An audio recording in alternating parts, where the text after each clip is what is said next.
উন্নত চিকিৎসার জন্য বিদেশে নিতে বিএনপির চেয়ারপারসন বেগম খালেদা জিয়ার ভিসা সহ অন্যান্য আনুষঙ্গিক প্রক্রিয়া সম্পন্ন। চিকিৎসকদের সম্মতি পেলে যুক্তরাজ্য অথবা সিঙ্গাপুর নেওয়া হবে তাঁকে, জানিয়েছেন দলের স্থায়ী কমিটির সদস্য আমির খসরু মাহমুদ চৌধুরী। আরও জানাচ্ছেন নাজিয়া আফরিন। রাজধানীর এভারকেয়ার হাসপাতালে বিএনপি চেয়ারপারসন বেগম খালেদা জিয়ার শারীরিক অবস্থা এখনো অপরিবর্তিত।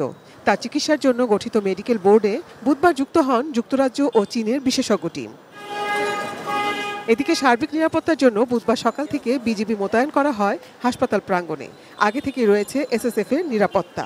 দুপুরে বেগম খালেদা জিয়ার খোঁজ খবর নিতে হাসপাতালে আসেন মৎস্য ও প্রাণী সম্পদ উপদেষ্টা ফরিদ আক্তার। বিশ্বমানের থার্মিক্স রড, সালাম স্টিল থার্মিক্স, দেশের একমাত্র থার্মিক্স রড।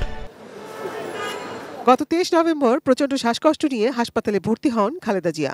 সে সময়ই তাকে বিদেশে নেয়ার প্রস্তুতি শুরু হয় দলের পক্ষ থেকে।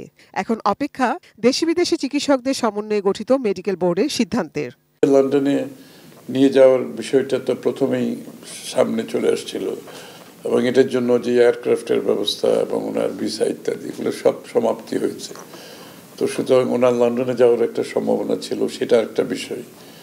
এবং ওটার সাথেও তারেক সাহেবের আশা নেওয়ার একটা বিষয় জড়িত আছে। তারপরে ধরেন সিঙ্গাপুরেরও একটা ম্যানেজমেন্ট আছে, ডাক্তাররা যেভাবে রিকমেন্ড করবে সেদিকে যাবেন। তো অপেক্ষা করতে হবে ডাক্তারদের, এটা তো সিদ্ধান্ত তো ডাক্তারদের মেডিকেল টিমগুলোর সিদ্ধান্ত, তাদের থেকে সিদ্ধান্তটা আসতে হবে। তো সেটা সেই সিদ্ধান্ত আসলে উনি যাবেন, লন্ডনে যাওয়ার সিদ্ধান্ত হলে লন্ডনে যাবেন। বিএনপির স্থায়ী কমিটির এই সদস্য অভিযোগ করেন, গণতন্ত্রের দীর্ঘ সংগ্রামের আপসহীন নেত্রী খালেদা জিয়ার শারীরিক অসুস্থতা নিয়ে নানা গুজব ছড়ানো হচ্ছে সোশ্যাল মিডিয়ায়। সবাইকে গুজব সম্পর্কে সতর্ক থাকার আহ্বান জানিয়ে তিনি আশাবাদ জানান, দেশের সবচেয়ে গুরুত্বপূর্ণ ব্যক্তিত্ব হিসেবে খালেদা জিয়ার চিকিৎসা চলছে, আর সবার দোয়ায় দ্রুতই সুস্থ হয়ে উঠবেন তিনি। জনমনে তো একটা শঙ্কা কাজ করছে, ওনার উপস্থিতিতে নির্বাচন, ওনার উপস্থিতিতে একটি নির্বাচিত সংসদ সরকার, এটা তো সকলেরই কাম্য।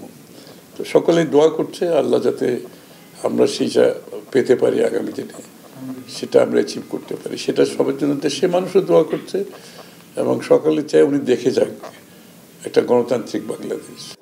Nazia Afrin, ATN news, Dhaka.